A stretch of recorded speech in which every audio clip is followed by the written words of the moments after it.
నమస్తే, welcome to Telugu రాజ్యం. ఈరోజు మనతో పాటు ఉన్నారు సీనియర్ అనలిస్ట్ భరద్వాజ్ గారు. వారితో మాట్లాడేద్దాం. సార్ నమస్తే. నమస్తే అండి. సార్, ప్రకాష్ రాజ్ గారు ఒక ఇన్స్టాగ్రామ్లో ఒక వీడియోలో మాట్లాడుతూ ఈ కేవలం ఒక చిన్న యూట్యూబర్ని, ఒక సాధారణ యూట్యూబర్ని మీద ఉపా చట్టం కింద కేసు పెడతారా, ఆట మీరు మొదలుపెట్టారు కానీ దీనికి ముగింపు ప్రజలే ఇస్తారు అని ఆయన మాట్లాడారు. అంటే కూటమి ప్రభుత్వానికి ఆయన ఒక హెచ్చరికలాగా మాట్లాడారు. సో ఆయన వెనకాల వైసీపీ ఉంది ఇప్పుడు, అందుకే ఇలాంటి మాటలు వస్తున్నాయి, ప్రజలు మీకు బుద్ధి చెప్తారు, ఇలాంటి మాటలు వస్తున్నాయి, ఇదంతా అనే ఒక ఆరోపణలు వస్తున్నాయి. తెలుగుదేశం అనేది మీడియాని తన కంట్రోల్లో పెట్టుకుని ఈ రకమైన ప్రచారాలు చేస్తోందండి. అంటే వాళ్ళు చేసే పనులని ఎవరైనా వ్యతిరేకిస్తే, లేదు వాళ్ళు చేస్తున్న దారుణాల గురించి ఎవరైనా మాట్లాడితే వాళ్ళు వైసీపీ పేటీఎం బ్యాచ్ అని ముద్ర వేయటం అనేది ఒక సాంప్రదాయంగా మారిపోయింది. అది సాంప్రదాయంగా మారిపోయింది అనే విషయం జనాలకు అర్థమైందనే జ్ఞానం కూడా వాళ్ళకి లేదు. వాళ్ళు ఎలా తయారయ్యారంటే, ఉదాహరణకి నేనే ఒక వీడియోలో మాట్లాడుతూ ఇప్పుడు అన్ని పార్టీలకి ట్రోల్ సైన్యాలు ఉన్నాయి అని చెప్పా. ప్రతి party has its own troll సైన్యం అని చెప్పా. చెబుతూ ఆ పార్టీలను ఉదాహరిస్తూ తెలుగుదేశానికి ఉన్నారు, జనసేనకు ఉన్నారు, బీజేపీకి ఉన్నారు. ఆ ఫ్లోలో నేను అన్కాన్షియస్గా వదిలేశాను. వైసీపీ అనే పేరు రాలేదట, మీరు చెప్పలేదు కాబట్టి మీరు వైసీపీ వాళ్ళు అయి ఉంటారు అని కొంతమంది మొదలుపెట్టారు పంచాయతీ. వైసీపీకి కూడా ట్రోల్ సైన్యం ఉంటుంది. వైసీపీకి కూడా ఎందుకు ఉంటుందంటే అది కూడా ఒక పొలిటికల్ పార్టీయే కాబట్టి. బై డిఫాల్ట్గా డిఫాల్ట్ ఏం కాదు, అది పొలిటికల్ పార్టీ. రాజకీయాల ద్వారా వ్యాపారం చేయాలని జగన్మోహన్ రెడ్డి గారు అనుకుంటున్నాడు. ఆయనకేమి పేద ప్రజలను ఉద్ధరించాలన్న ప్రోగ్రాంతో ఆయనేమి రాజకీయాల్లోకి వచ్చినవాడు కాదు. ఈ దేశంలో వర్గ పోరాటమో లేకపోతే ఇక్కడ ఇక్కడ జీవితాలు మారాలంటే జరగవలసింది కుల పోరాటం. ఆ చైతన్యము స్పృహ ఆయనకు ఉందని నేనైతే అనుకోను. ఉన్నట్టుగా ఆయన ఎప్పుడూ కనిపించలేదు కూడా. ఆయన ఎవరితో యుద్ధం చేయాలో కూడా ఆయన క్లారిటీ లేదు జగన్కి. ఎవరు తన శత్రువు అని ప్రకటించడానికి కూడా ఆయన రకరకాలుగా ఆలోచిస్తాడు. ఇన్ని గందరగోళాలు ఉన్నటువంటి మనిషి ఆయన. So what ever it may be, కానీ వీళ్ళు ఎలా చూస్తారంటే, జగన్ని క్రిటిసైజ్ చేస్తే చంద్రబాబు పేటీఎం అని, చంద్రబాబుని క్రిటిసైజ్ చేస్తే జగన్ పేటీఎం అని మాట్లాడటం అనేది ఒక కల్చర్గా మారిపోయింది. ఇది దుర్మార్గం. ఒక కన్స్ట్రక్టివ్ అపోజిషను లేదు, కన్స్ట్రక్టివ్ రూలింగ్ పార్టీ లేనటువంటి ఒక విచిత్ర అనాథల్లా బతుకుతున్నారు జనాలు. అక్కడేమో కేంద్రంలో ఉన్న పార్టీ ప్రతి పొలిటికల్ పార్టీని ఏదో ఒక కేసులో ఇరికించి తన కంట్రోల్లో పెట్టుకోవడానికి వాళ్ళ ప్రయత్నం. జగన్మోహన్ రెడ్డి చంద్రబాబుని అరెస్ట్ చేస్తాను అని కేంద్ర హోంశాఖ పర్మిషన్ తీసుకున్న తర్వాతే అరెస్ట్ చేశాడు తప్ప సొంత నిర్ణయం కాదు. వాళ్ళు చేసేవి పర్వాలేదని చెప్పారు. ఇప్పుడు వాళ్ళతో అంటకాగుతున్నటువంటి అమిత్ షా గారే చేసేవి ఏం పర్వాలేదని చెప్పాడు. ఎందుకు చెప్పాడు? చంద్రబాబు కూడా ఒక లంగర్ ఉండాలి. చంద్రబాబు ప్యాంటు కూడా ఒక తాడేసి కట్టాలి మనం. అంటే చిన్నపిల్లలు అటు ఇటు పరిగెడతారని తల్లులు ఏం చేసేవాళ్ళు అంటే కాలికో తాడు కట్టి మంచానికో దేనికో కట్టేసేవాళ్ళు. వాడు పాకుతూ అక్కడక్కడే తిరుగుతుంటాడు, ఇదేంటో అర్థం కాక. అలా అర్థం కాని తాడులు కట్టడం అనేది ప్రతి పొలిటికల్ పార్టీకి చేసింది భారతీయ జనతా పార్టీ. ఇలా వాళ్ళు కేసులు అనే తాళ్ళు పెట్టి కట్టేసి ప్రపంచాన్ని నడపాలని వాళ్ళు ప్రయత్నం. వీళ్ళు ఈ తాళ్ళు తెంపుకొని దీని అంతు చూద్దామనే మూడ్లో వీళ్ళు లేరు. కేసీఆర్ని కేంద్రం తాడుతో ఎలా కట్టాలి, కేసీఆర్కి ఒక తాడు పంపించింది కేంద్రం. ఆ తాడు తీసుకొచ్చి కేసీఆర్ కాలుకు కట్టించే బాధ్యత రేవంత్ రెడ్డికి అప్పచెప్పారు. రేవంత్ రెడ్డి గారు అతి కష్టం మీద అసెంబ్లీ అర్ధరాత్రి పూట 12:30కో ఎప్పుడో ఆయన మైక్ తీసుకుని నేను సిబిఐ ఎంక్వైరీని కోరుతున్నాను అని చెప్పాడు. ఏది ఇక్కడ జరిగినటువంటి ప్రాజెక్ట్ ఉంది కదండి, కాళేశ్వరం ప్రాజెక్టులో అవకతవకలు మీద సిబిఐ ఎంక్వైరీ అడుగుతున్నానని చెప్పడం అంటే కేసీఆర్ జుట్టు తీసుకెళ్ళి కేంద్రం చేతుల్లో పెట్టడం. ఇది ఫ్రాంచైజీ గవర్నమెంట్. ఈయన రాహుల్ గాంధీ అభిప్రాయాలు వేరు, ఈయన నడుచుకునే పద్ధతి వేరు. కాంగ్రెస్ పార్టీకి వీరు పేమెంట్ ఇచ్చేస్తారు కాబట్టి వీరి వ్యవహారాల్లో వారు జోక్యం చేసుకోరు. ఆయన రాజ్యాంగం పట్టుకు తిరుగుతూ ఉంటాడు, ఈయన రాజదండం పట్టుకు తిరుగుతూ ఉంటాడు రేవంత్ రెడ్డి. ఓకే. ఇది స్టోరీ. ఇంత పద్ధతిగా జనాల్ని పిచ్చివాళ్ళని చేసి ఆడుకుంటున్నారు వీళ్ళందరూ. కాబట్టి ఇప్పుడు రావణ్ విషయానికి వస్తే, అంటే మీరు ఇందాక అన్నారు ఆయన ఏదో వైసీపీ నడిపిస్తోంది ప్రకాష్ రాజుని అని, అదొక దుర్మార్గమైన మాట. ప్రకాష్ రాజుని వైసీపీ నడిపించటము అనేది ఖచ్చితంగా తప్పే. వాళ్ళేమీ పేటీఎం చేయట్లేదు ఆయనకి. అకౌంట్లు వెరిఫై చేసుకోవచ్చు. వీళ్ళకి తెలియని విషయం ఏంటంటే ఇప్పుడు ప్రతి యాప్ మూమెంటు ట్రాక్లో ఉంది. ఆ యాప్ మూమెంట్లోకి వెళ్ళి 5 నుంచి 10 సంవత్సరాల లోపు ఎప్పుడైనా సరే వైసీపీకి సంబంధించిన ఏ నాయకుడి దగ్గర నుంచి అయినా వీళ్ళకి డబ్బులు వచ్చాయని నిరూపించగలిగితే అప్పుడు మాత్రమే ఆ మాటలకు విలువ ఉంటుంది. లేని పరిస్థితుల్లో వీళ్ళందరినీ కోర్టుకు ఎడవచ్చు. ఓకే. కోర్టుకు ఏడవట్లేదు కాబట్టి వీళ్ళ మీద ఎందుకు ఉపా-పెట్టరు? నోటుకు వచ్చినట్టల్లా అబద్ధాలు మాట్లాడుతున్నారు కదా, వాడి పేటీఎం వీడి పేటీఎం అని. వీళ్ళ మీద ఎందుకు ఉపా-పెట్టరు? అబద్ధాలు ప్రచారం చేసేవాడి మీద కూడా ఉపా-పెడతామని చెప్తున్నారు. దేశ సమగ్రతకి భంగకరంగా విచ్ఛిన్నకరంగా వ్యవహరిస్తున్నటువంటి పవన్ కళ్యాణ్ అనేవాడి మీద ఎందుకు పెట్టరు ఉపా? ఆయన నోటుకు వచ్చినట్టల్లా వాళ్ళని వీళ్ళని తోలనాడాడు కదా. ఈ దేశంలో మైనారిటీల దగ్గర నుంచి మొదలు పెడితే ఇతర పార్టీలతో ట్రావెల్ అయ్యేటువంటి దళితుల్ని కులాల వారీగా కూడా కించపరిచాడు ఆయన. అంటే కాపులను కించపరిచాడు కదా ఆ మధ్య. మీరు నాకు ఓటేశారా, మీరు కాపులు ఉన్నారని కదా నేను నామినేషన్ ఇస్తే మీరు నన్ను ఓడిస్తారా అని కోప్పడ్డాడు వాళ్ళని. వాళ్ళ మనోభావాలు గాయపరిచాడు కదా. కాపులు ఎందుకు కేసులు పెట్టలేదు ఆయన మీద? కేసులు పెడితే లోపల వెయ్యాలి కదా, ఆయన మీద కూడా ఉపా పెట్టాలి కదా. ఆయన కులద్వేషాలు రెచ్చగొట్టాడు. కులాలు లేవు అనే పేరుతో, జాతీయత అనే పేరుతో ప్రాంతీయత అనేదాన్ని, ప్రాంతీయ అభిమానము అనేదాన్ని, ప్రాంతీయ వాదాన్ని ఉగ్రవాదంగా మార్చేసి మాట్లాడాడు. ఇలా అనేక విధాలుగా ఈ దేశంలో జనాల్ని సఫర్ చేసే పద్ధతులు ఆయన ప్రకటనలు ఉన్నాయి. మరి ఆయన మీద ఉపా ఎందుకు పెట్టరు అంటే ఆయన జాతీయ సమగ్రత అన్నాడు కాబట్టి పర్లేదు వాళ్ళకి. అంటే నేషనల్ లెవెల్లో మనతో అంటకాగేవాడు ఎవడు ఏం మాట్లాడినా వాళ్ళు పట్టించుకోరు. ఈ పద్ధతిలో నడుస్తోంది. అందుకని ప్రకాష్ రాజ్ అనేవాడు వైసీపీ ఏజెంటు కాదు. ఆయన ఈ దేశంలో ఇక్కడ పౌరుడిగా ఉన్నాడు. ఆయనకేం పని ఇక్కడ ఆంధ్ర రాజకీయాల్లో, ఆయనకేం పని తెలంగాణ రాజకీయాల్లో, ఆయనకేం పని అని మాట్లాడుతున్నారు. మీరేమో జాతీయ సమగ్రత అని ఢిల్లీ వెళ్ళి సదస్సులు పెడతారు. ఇప్పుడు ప్రకాష్ రాజు కూడా జాతీయతే మీ అకౌంట్లో. ఇప్పుడు అక్కడి నుంచి వచ్చి మేము భారతీయులు అని చెప్పి ఇక్కడ వలసలు ఉంటున్నారు జనాలు. ఇక్కడ జనాలకి కూలీ రేట్లు పెరగకుండా చేస్తున్నారు వీళ్ళు. వాళ్ళ గురించి నువ్వు మాట్లాడు, వాళ్ళ గురించి తిడితే నువ్వు జాతీయ ద్రోహివి అని మాట్లాడతాడు. ఇదే పవన్ కళ్యాణ్ మళ్ళీ రేపు పొద్దున గో బ్యాక్ మార్వాడి అంటే లేదు మార్వాడీలతో మనం కొట్టించుకోవడమే మంచిది, అదే జాతీయత, వాళ్ళని తోలనాడటం తప్పు, అది ప్రాంతీయత, అది ఉగ్రవాదం అంటాడు ఆ పెద్ద మనిషి.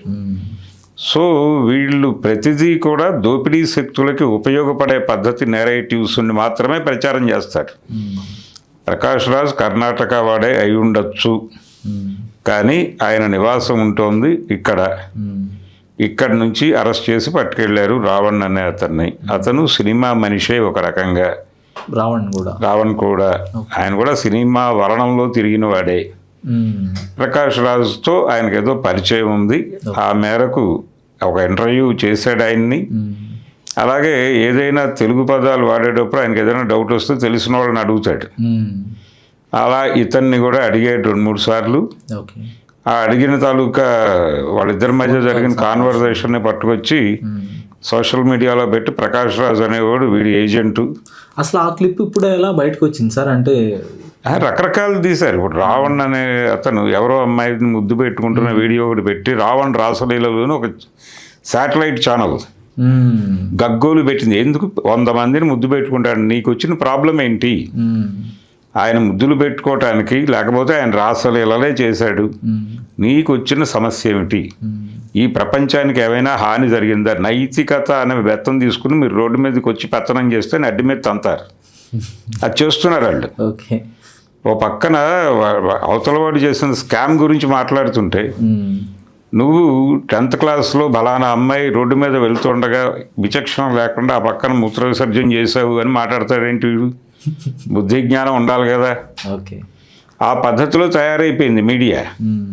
ఇది దౌర్భాగ్యం. వీళ్ళు అమ్ముడుపోయారు. వీళ్ళు ఎందుకు రావణ్ రాసలీలలో అంత గగ్గోలు ఎందుకు పెట్టింది ఆ ఛానల్? డబ్బులు వస్తున్నాయి కాబట్టి. వాళ్ళ కుళాయి అక్కడ ఉంది, వాళ్ళ ట్యాంక్ అక్కడ ఉంది. తెలుగుదేశం పార్టీ ఆఫీస్ నుంచి డబ్బులు వస్తున్నాయి కాబట్టి ఈ గొడవ అంతా చేస్తున్నారు.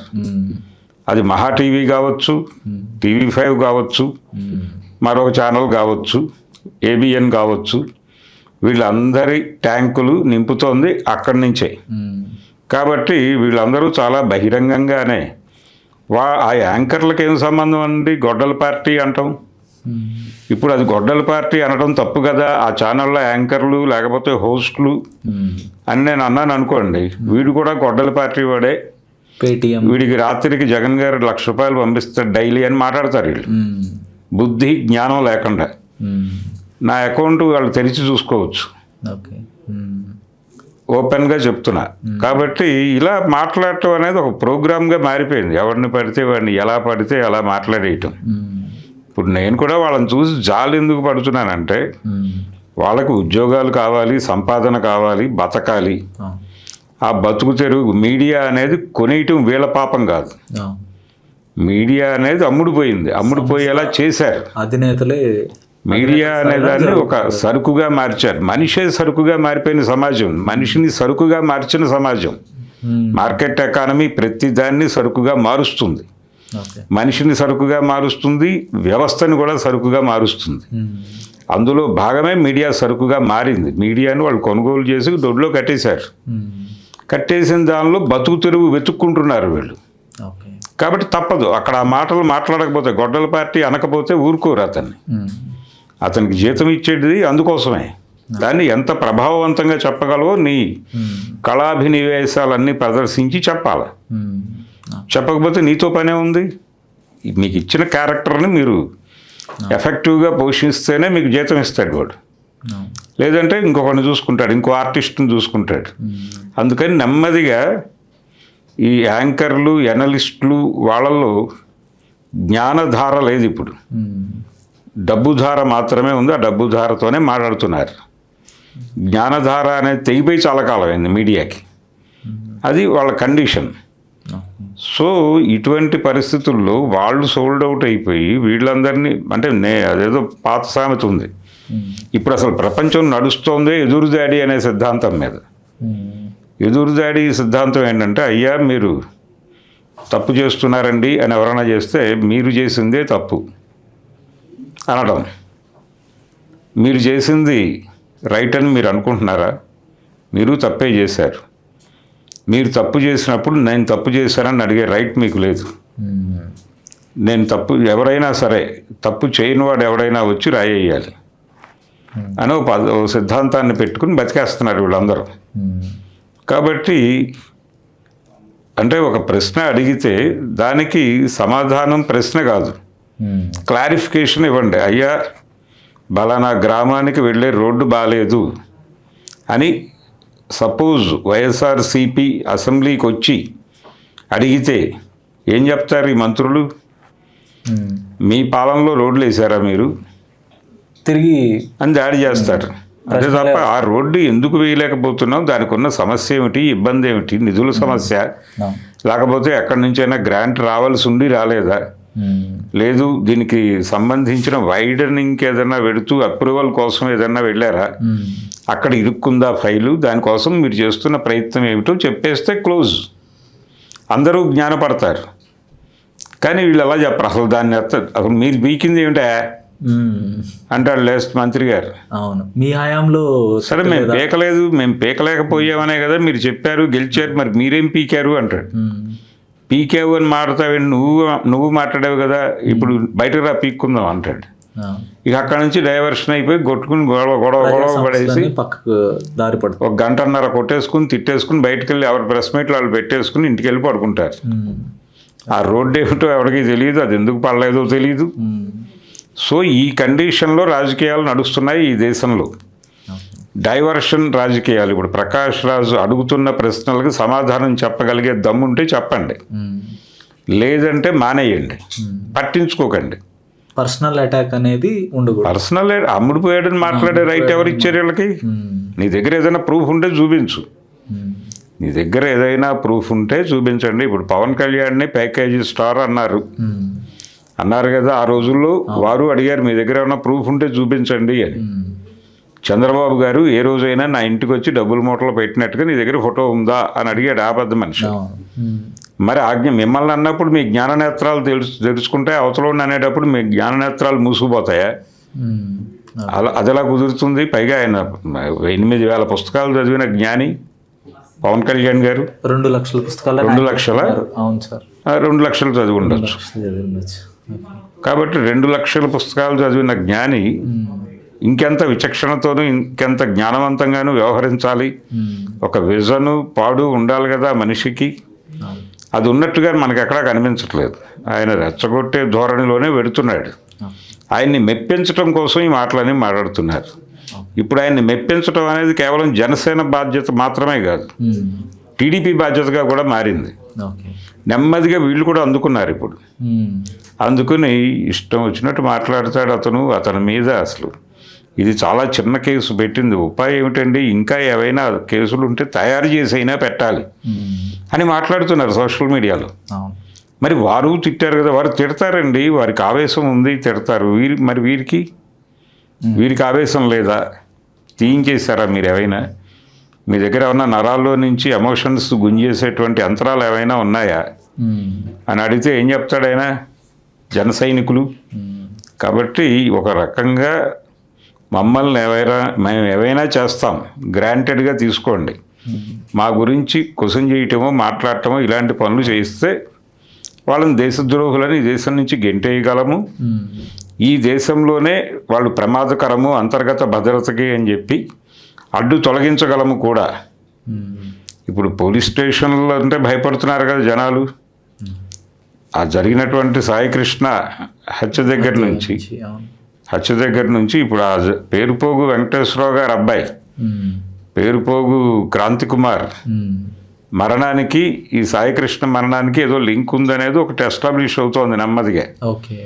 అంటే ఈ బాడీని ఇక్కడి నుంచి మూవ్ చేయటానికో దేనికో అతను ట్యాక్సీ డ్రైవర్, అదేదో వాడి అతను ఎక్కడ బయటపడతాడో అని అతనికి సంబంధించిన ఇంకేదో గొయ్యి తవ్వి దాన్ని చూపించి అతన్ని భయపెట్టి లొంగ తీసుకోవడం కోసం పెట్టిన టార్చర్లో భాగంగా చనిపోయి ఉంటాడేమో అని ఒక డౌట్. ఈ లెవెల్లో మీరు మీ పోలీసులు జనాలను చంపుకుంటూ వెళ్ళిపోయి లా అండ్ ఆర్డర్ లేదు, పాడు లేదు, మీ ఇష్టం వచ్చినట్టు ఎక్కడికి పోతే అక్కడికి పోయి జనాలను అరెస్ట్ చేసి పట్టుకొస్తారు. పట్టుకొచ్చిన వాళ్ళని 100 స్టేషన్లు తిప్పుతారు, సంబంధం లేని సెక్షన్స్ పెడతారు. ఆయన మీద ఉపా పెట్టాల్సిన పద్ధతి ఉందా? విచక్షణ ఉండాలి కదా కనీసం. ఉపా చరిత్రలో ఇప్పటివరకు ఎవరెవరి మీద పెట్టారో ఆ రకమైనటువంటి అభిప్రాయాలు రాజకీయాలు అతనికి ఉన్నాయో లేదో మీకు తెలియదా? లేకుండా ఎలా పెట్టేస్తారు మీరు? ఇప్పుడు కోర్టు వారు ప్రైమా ఫేసి ఉందని ఎలా భావించారు సార్? వాళ్ళు రాస్తారు కదా ఏదో, ఆ రాసింది వాళ్ళు ఎస్టాబ్లిష్ చేశారు కొన్ని వీడియోలు. ఆ వీడియోల్లో ఆయన నమ్మాడు. ఉపా అనేది చాలా పెద్దగా కనిపించింది ఆయనకి. ఓకే అన్నాడు. ఇప్పుడు ఒక అమలాపురం కాలేజీ లెక్చరర్ ఒక ఆయన 85 ఆ ప్రాంతాల నాటి కథ ఇది. అమలాపురం కాలేజీలో ఉద్యోగం చేసుకునేవాడు లెక్చరర్ గారు. ఆయనకి ఏ రాజకీయాలు లేవు, ఆయన లెఫ్ట్ కాదు రైటు కాదు, ఏదో ఆయన మానాన్న ఆయన ఆ కాలేజీలో ఉద్యోగం చేసుకుంటూ ఎక్స్రే అనో పత్రిక నడుపుకునేవాడు. కొల్లూరి ఆయన పేరు. ఆ ఎక్స్రే పత్రిక కవిత్వం పత్రిక. ఏదో నెలకి కొంత ఆ కవి ఈ కవి పంపించిన కవిత్వం అంతా కలిపి ఒక పత్రిక వేసుకునేవాడు. ఆయన జీతంలోనే దాని ఖర్చు కూడా భరించేవాడు. ఆయన 85 రైతు కూలీ సంఘం సభలు జరిగినప్పుడు రాజమండ్రిలో ఒక కార్యకర్త, ఒక పీపుల్స్ వార్ కార్యకర్త, అతను నిజానికి రాడికల్ విద్యార్థి, అతను ఒక నైట్ స్టే చేయాల్సి వచ్చింది అక్కడ అమలాపురంలో.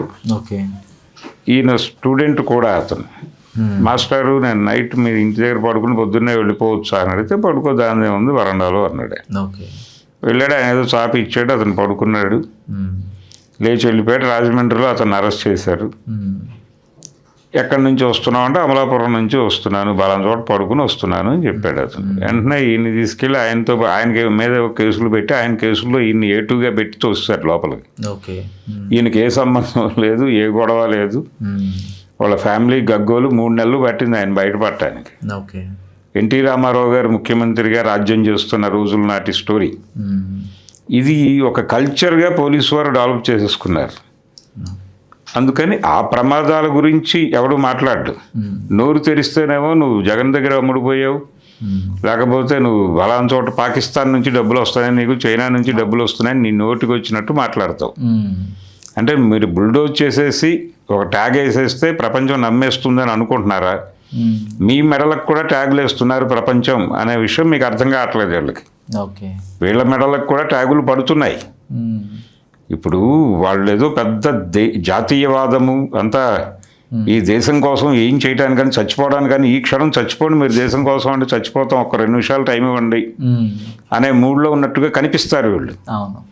కానీ వీళ్ళు మతం పేరుతో జనాల్ని ఒక చోటకి కూడిక చేసి ఓ ట్రాక్ మీదకి తీసుకొచ్చి ఇంతమంది జనాలు మా మాట వింటున్నారు అని కార్పొరేట్లకి చెప్పి వాళ్ళతో పెట్టుబడులు పెట్టించి వీళ్ళ ఆస్తులే వాళ్ళకి అప్పచెప్పి అక్కడ పరిశ్రమలు పెట్టించి ఇంతమంది జనాల్ని ఇంత భూమిని మీకు అప్పచెప్పాం కాబట్టి మాకేమిటి అని చెప్పి వాళ్ళ దగ్గర నుంచి స్వంతానికి డబ్బులు తీసుకుని ఈ జనం నమ్మకాలతో వ్యాపారం చేస్తున్నది రాజకీయ నాయకులు.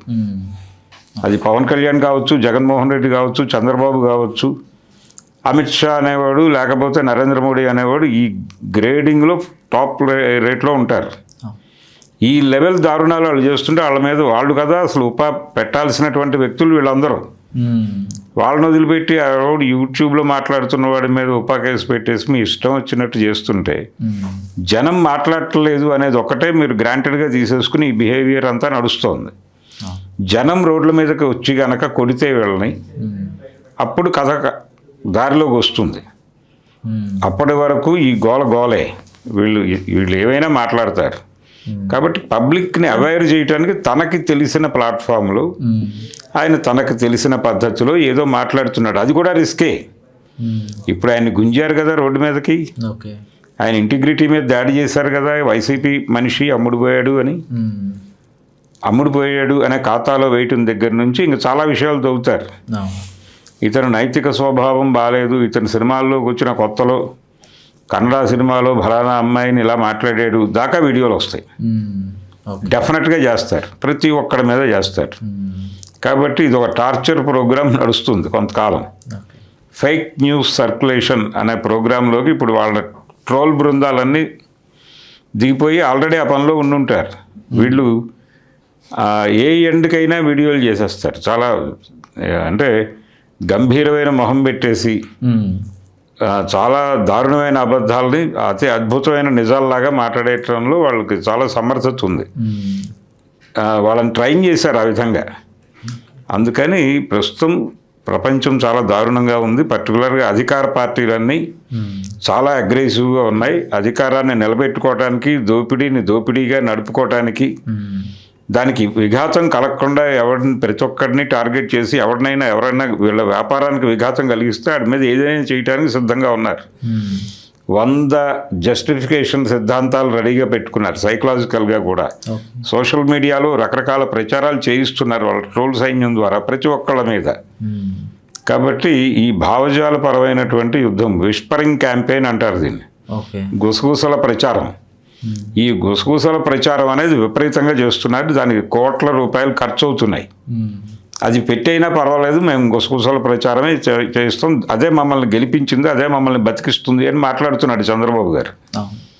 ఈ కండిషన్లో ఎవరినైనా దాడి చేస్తారు, ఎవరి శీలాన్నైనా రోడ్డు మీద వేస్తారు, ఎవరితోనైనా మార్ఫింగ్ చేసి చూసారా వీడి నైతికత, వీడు తెల్లారలేస్తే 20 మంది ముస్లింలతో పడుకుంటాడని చెప్పగలరు సమర్థులు.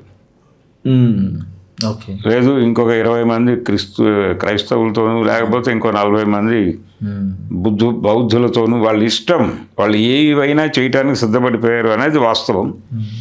వాళ్ళు ఏం చేయడానికన్నా సిద్ధపడిపోయారు కాబట్టి దాన్ని ఎదుర్కోవడానికి ఏం చేయడానికన్నా యువతలు సిద్ధపడటం తప్ప వేరే మార్గం లేదు. ఓకే. ఇప్పుడు రావణ్ సతీమణి బయటకు వచ్చి ఆవిడ ఈ వీడియోలన్నీ కూడా మార్పుడు వీడియోలు అని పరువు నష్టం కేసు కూడా దాఖలు చేయొచ్చు కదా సార్, అది చర్యలు తీసుకుంటారా ఇప్పుడు ఇన్ కేసు? అది కోర్టు ఎలా అంటే కోర్టుకు కావాల్సింది ఎవిడెన్స్ అండి. వీళ్ళు పెట్టినటువంటి వీడియోలు అవి కాదు అని ఒక సైంటిఫిక్ ఎవిడెన్స్. అంటే కోర్టు నమ్మేటువంటి సంస్థల నుంచి ఒక సర్టిఫికెట్ గనక దాఖలు చేస్తే అప్పుడు కోర్టు ఈ వీడియో సర్క్యులేట్ చేస్తున్న వాళ్ళందరినీ పిలిచి అంటే ఫార్వర్డ్ చేస్తున్న వాళ్ళు ఎవరు అనేది డేటా వస్తుంది. ఓకే.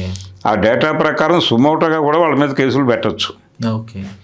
ఆ ప్రాపర్ డేటా వీళ్ళు ఎవిడెన్స్ ఇవ్వాలి కోర్టుకి. ఓకే. అది తమ బాధ్యత. చాలామంది కోర్టులో కేసు వేసాం మిగిలిందంతా వాళ్ళు చూసుకుంటారు అనుకుంటే కుదరదు. కోర్టుకు కావాల్సిన ఎవిడెన్స్ అనేది ప్రొక్యూర్ చేసి ఇవ్వటం అనేది ఎవడైతే క్లయింట్ ఉన్నాడో వాడి బాధ్యత. ఓకే. ఆ హోంవర్క్ ఉండాలి పేషెంట్కి క్లయింట్కి ఇద్దరికి ఉండాలి. హాస్పిటల్లో చేరిపోయిన డాక్టర్ గారి బాధ్యత నాకేం సంబంధం లేదనుకుంటే కుదరదు. ఓకే. డాక్టర్కి ఇవ్వాల్సినంత ఇన్ఫర్మేషన్ ఇస్తే వారు ట్రీట్మెంట్ చేస్తారు. మీరు అన్నీ దాచిపెట్టేసుకుని ఏం లేదు అనుకుంటూ వెళ్ళి అక్కడ పడుకుంటే వాడు సగం వైద్యమే చేసి బయటకు పంపుతారు. రెండో రోజు మళ్ళీ మీరు కొలాప్స్ అవుతారు. ఓకే. కోర్టులో అయినా అంతే. కోర్టులో అయినా ఎక్కడైనా మీరు చెప్పవలసిన విషయాలు సమగ్రంగా చెప్పినప్పుడు మాత్రమే ఫలితం వస్తుంది. లేకపోతే దుష్పరిణామాలు దుష్ఫలితాలే వస్తాయి. సో అది ఒక గందరగోళం నడుస్తోంది ఈ దేశంలో. అంటే కమ్యూనికేషన్ లేక మాట్లాడటం కాదు, కమ్యూనికేషన్ నుండి కూడా వాంటెడ్గా కొంతమంది డీవియేషన్స్ తీసుకుని సెల్ఫ్ రీజన్స్తో ఇష్టం వచ్చినట్టు బిహేవ్ చేస్తున్నారు. ఇది ఒక గందరగోళం. ఇది కూడా వాళ్ళు క్రియేట్ చేసిందే. మార్కెట్ ఎకానమీ క్రియేట్ చేసిన గందరగోళమే. ఇలా 100 గందరగోళాల మధ్య బతుకుతున్నాం మనం. ప్రతి విషయాన్ని 100 కోణాల్లో అర్థం చేసుకుంటే తప్ప కుదరదు. అలా బతికిస్తున్నారు, అలా నడుపుతున్నారు వ్యవస్థని. ధన్యవాదాలు సార్. Thank you.